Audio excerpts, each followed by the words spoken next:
just turned 46, I think. You look so professional. You do. Like you're. I have multiple clipboards. I'm a clipboard guy. I have no clipboards. I never have a pen. But I have a shit ton of tape measures. They're scattered throughout the house. Like any room I'm in, I'm like, how big is this? That's a formatism I haven't heard of yet. I'm always wanting to know how big something. What can I fit in this space? How big so? How big is this? Like I know for a fact that right there is 8.5 inches. I know that by fucking heart. Okay. Because I'll measure shit. I think that's 9.5. They're like, how big is that? I'm like, 23. I'm like, what? I'm like 23 inches. They'll measure like, it's like 23 and a quarter. I'm like, yeah, it was a quarter inch off. There's so much to unpack there. Okay. Oh yeah. Trust me, I'm not using the whole thing either. I'm shorting it. All right. Welcome back.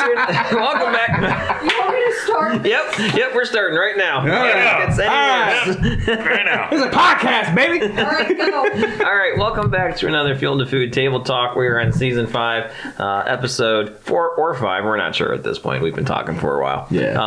So the charity that we're going to start off this episode with is going to be Hunters for the Hungry. I'm sure you guys have heard of them. Mm-hmm. Maybe you're not familiar with how they work or you haven't used them before, but we're going to go through some details real quick. So if you want to make financial donations to this cause, you can find them at h4hungry.org, and then you can also call their hotline. That information is going to be provided below the screen here and in the link in the bio.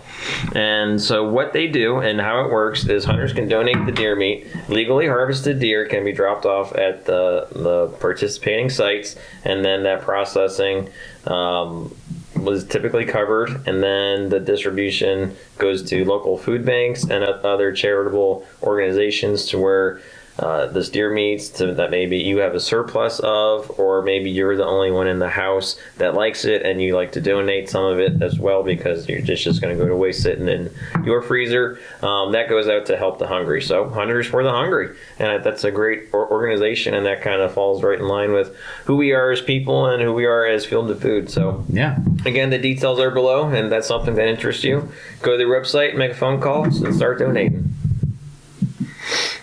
All right, we're going to talk about summer scouting for deer and what to look for, when to look for it, and when the information that you find and acquire actually gets applied to the hunt in the fall. And I think since we're going to be doing a lot of summer scouting, it seems like this... Me and you have big summer scouting. We have some big plans coming up, but the same tactics apply no matter where you hunt at.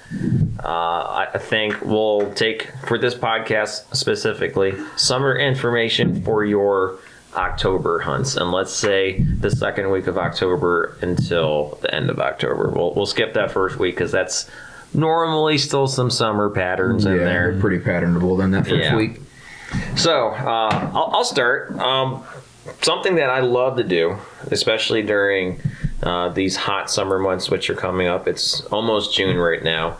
And when I start summer scouting, which I don't typically start until July, but I think we'll be starting early this year, I like to look for cool thermal pockets, whether it's going to be the north side of hills that have food sources there in the bottom, or draws that don't get a lot of sunlight, or river bottoms, or natural springs coming out of a draw. That's a huge one.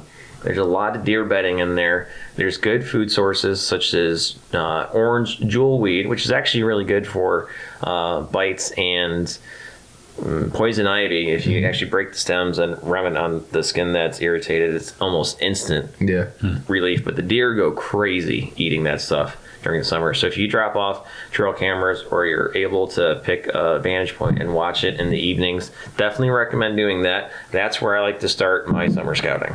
There you go. I kind of I don't. You seem to venture more than me as far as where you go. Mm-hmm. I'm kind of a homebody. Mm-hmm. So we kind of have, like, every year the woods changes, I'll say. So, like, there will be trails that you hunted last year that they just don't use this year. It happens. Yes, that it does. I think that's a big thing, too. You know, private land and public land. There's like private land. Obviously, you've been to our place. Mm-hmm. We kind of know how to make the deer go where we want them to go. It's groomed. Yeah. And it's well groomed. Yeah, we groom it to where, like, well, last year, out of this stand, this spot, like, this might be the only real, decent tree to get a good setup in. But man, they were moving 40 yards down. Like, okay, well, we know how to manipulate the foliage and the ground cover to make those deer want to come closer to where you want to be. Yeah. To where it's a better setup for you, whether it be for the wind or for. I'm a big fan of making sure the tree, whatever I pick a tree to, like, if I'm going to hunt out, put a stand in this tree over here, I will dictate if it's a good morning or a good evening spot, not only by wind, but by where the sun is. Mm-hmm. So if I know, okay, well, the wind's going to come from the west, come out of the west and blow to the east, and they walk right here in front of me, I'm going to hunt this in the morning while the sun's at my back. Yeah. I have the sun at my advantage as well. Yeah.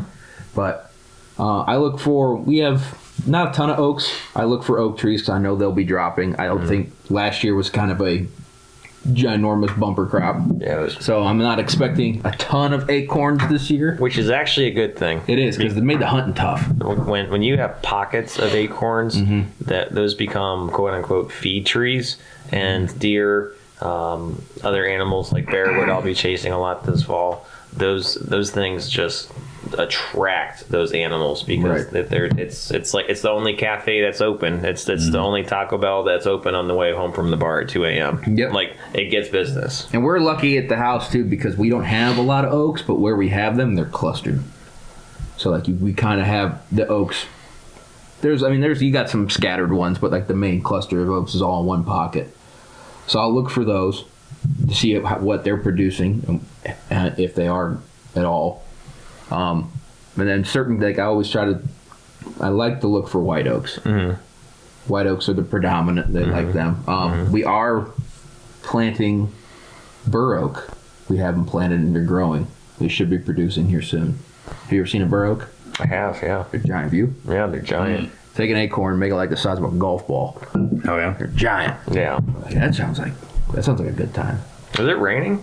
Yeah. It is raining. It is raining. Okay, I thought. All right, I don't look for rain when I scout. No? I try to wait for a nice day. All right, so not that I intended that to be a point, but I do, honestly, because you're going out during the summer. It's hot. Yeah. Like, you're going to be wet anyways. There's going to be less bugs if it's raining that day, and you can move around a lot more quietly because you are not comfortable in July and August. You're right.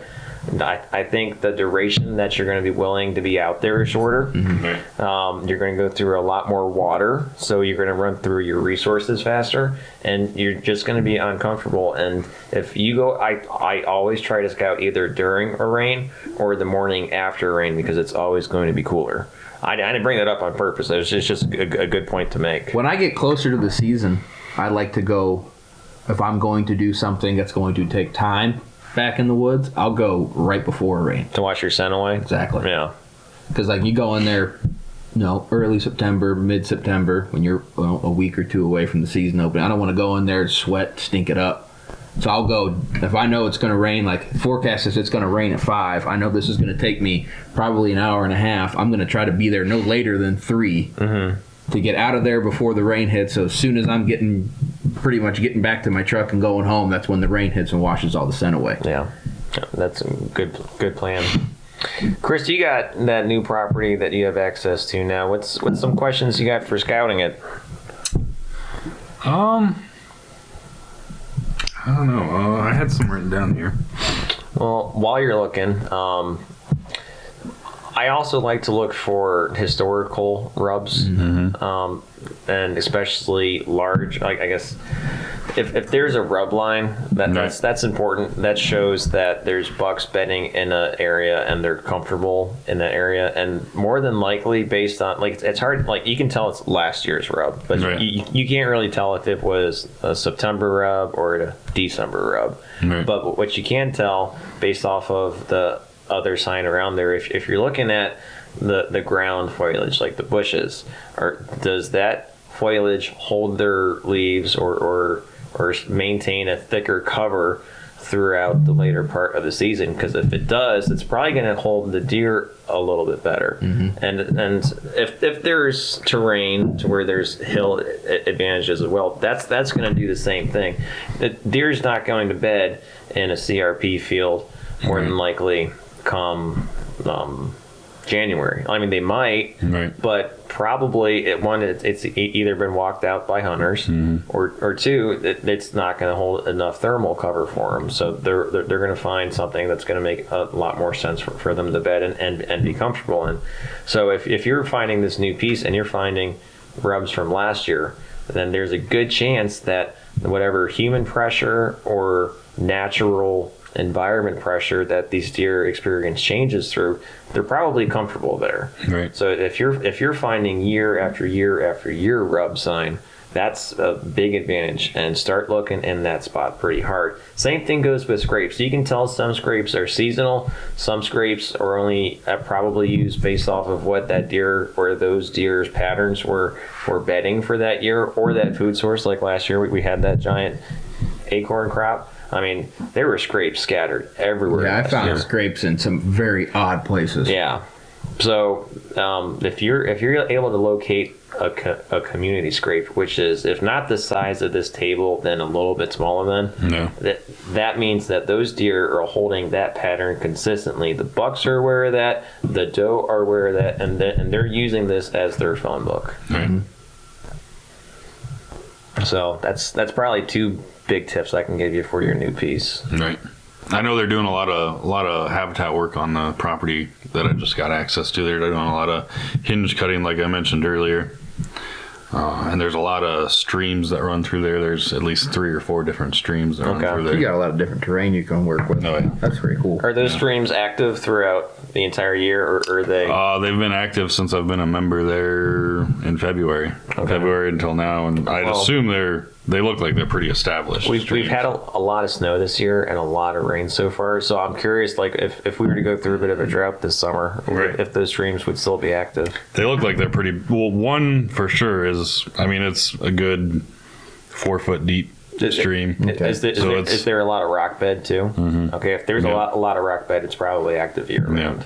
Yeah, there's a lot of rock bed, and I mean, there's a 2 acre pond on the piece of property too. So. Oh, okay. So there's always water. Oh yeah. There's always water on through there is what I'm thinking. So, my buddy that's doing the habitat work, he's a forester, and so he seems to think it's gonna be pretty good deer hunting come early season, which is the only time we're allowed to hunt it up until pheasant season starts. And that gives you a good chunk of time, though. I mean, I normally have 2 or 3 deer down by the time you're ready. Go pheasant hunting. That's what I'm aiming for. I'd like to have a couple does for the freezer at least, and if a buck crosses my path, I'd be all for it. Is there baiting allowed on that property? Yeah, you're allowed to bait. You're allowed to do, because it's private property. Yeah. But it's obviously a club. You're allowed to bait, trail cams, whatever you want. You just have to notify the club of where the baiting is occurring at. So I've never been someone who likes to hunt over bait. We've had this conversation many times on the podcast. I've put it in many of our hunting videos, and there's probably at least one clip of me somewhere every 3 months saying that I don't like to hunt over bait. Yeah. I put it out for Casey. I have no problem doing that. Right. She enjoys hunting over bait. I don't. I heard something last week that I'd never once really considered. Like, I use it as a tool, but I never put it in this category. So when you bait deer, obviously it's an attractant. It's a constant attractant. It appeals to one of the resources that they need all year round. So when you have deer coming into a feeder constantly, you're like, oh, that's that doe group. Right. And then you have a couple of, like, oh, we got a couple small bucks coming in. I see them on a regular basis, but we don't have any big boys coming in right now. Right. So what you're doing is you're taking inventory, and then you can apply that to your conservation practices. Right. To where you can say, yeah, we've had a good group of deer come in. They look healthy. I bet you I can take a couple out of here and it not affect the herd. Or in a trophy hunting aspect, you can say, the biggest thing we have in there is a 125. Maybe he's a 3-year-old. I can't tell. Right. then you're probably going to spend your time hunting somewhere else. Yeah. Right. Like that's a tool that I've never utilized in that manner before, but No. I heard it described that way, and I'm like, I've never once used it for conservation. I just use it for photos and just to look at the stuff with buddies or with Casey and be like, man, look at this deer, look at that deer. I've never even thought of it like that before. Yeah. We've used the feeder, like especially we have deer coming in, like, well, let's say legal light is 7 o'clock, shooting light, last light, and they're in there at 7:15. I'll use that information. Okay, well, they're coming from this direction, and then I will backtrack it, figure out where they're coming from. Yeah. I've done that a couple times before and been successful in getting them way farther out than you think they are, because I was always under the impression like, oh, they're being there right after last light, they're bedding super close. No, you had deer walking properties and like no, they start at 5:30. Yeah. Just start their walk. Which that second week in this aspect of October, especially if they're on that pattern and you're able to pattern them like that, you can get a deer down easy that first I know week. there's a bunch of deer. I've been training my dad's new puppy, and I've bumped deer out there probably almost every time I go to the club. I imagine they got to be pretty used to foot traffic too. Well, that's the other thing I was going to ask about, because there's going to be foot traffic all throughout there through the summer. Yeah. I mean, we're running dogs there, training dogs all summer. Well, Fred Bear said if you can't kill a deer on a place they run dogs, then you can't kill deer. I never knew Fred Bear, so I don't know if that's actually the truth or not. Yeah. Well, I can't imagine you're running the dogs through the woods. No, we're staying in basically CRP. And if the fields. dogs are there that frequently, the deer are going to be used to it. And Right. and I'll use one of my personal experiences for example. I was hunting a spot in Pennsylvania, and Pennsylvania has a huge pheasant release program, 144,000 birds a year. That's a lot Oh, of it's birds. more than that now. Is it? Oh, yeah. Okay, good, because that's awesome. Hey, we're buying licenses there this year. Yeah, that we I are. thought about it. Hey. I thought about going there last year. I look. There's no place super close to where. No, Aw. was my holdup. Yeah. I'm not going to drive that far for pen raised birds. I might as well just go to Monogolds or whatever, and Yeah. I'm going to spend the same going all the way over there. But anyways, But yeah, so I was hunting a spot that had a pheasant release field in it, which had bird hunters in it on a daily basis, and I had a couple of consistent bow hunters in there that were pressuring the same area. And what I noticed is that the deer were bedding literally the section of woods that butted up to the 300-yard drive back to the parking spot. They were in the corner of the driveway and the road, and they were bedding in this patch. And I shot a doe in that patch. If I were smarter and recognized that one hunt sooner, because I scouted it, I hunted it in the morning, I saw what I saw, and I didn't move my spot because I saw a oak that was dropping acorns. Had I moved to that acorn tree that was dropping, I'd have shot a dandy 130 PA buck. no. And that's my fault for not making that adjustment. I think it was Dan Infault. You know who he is? The Hunting Beast. He said a lot of times he'll go on pieces of property to help people scout, and he's like, normally the big buck sign and the majority of the deer sign is right where you walk in at, because they have us patterned long before we have them. Yeah, absolutely. Because a lot of times you'll see big buck sign close to roads because of the fact on the public land, because of that fact. And it's especially in public, well, although it may be a new spot to us, or in your case, the club, Right. that's not a new spot to the deer. Right. They know. No. They know where's safe and where's not. Right. Yeah. The good thing is this club has only been hunting deer. I think they've only allowed it for a couple of years, and I think only maybe 4 or 5 guys have hunted it. Is there a lot of farmland around it? Oh yeah, it's all farmland around. So there's basically agriculture on all sides of this property. So healthy fed deer, potential for big antlers. No, yeah. And as we know, what we learned last year, the knurling, like if you get photos of deer and you see that knurling on the antlers, you're gonna be like, this is a healthy herd. Yeah. Right. Nope. Yeah, that one was a ag find. No. Was that Casey or me that found that? I think that one was me. I don't remember. We had a couple good finds this year.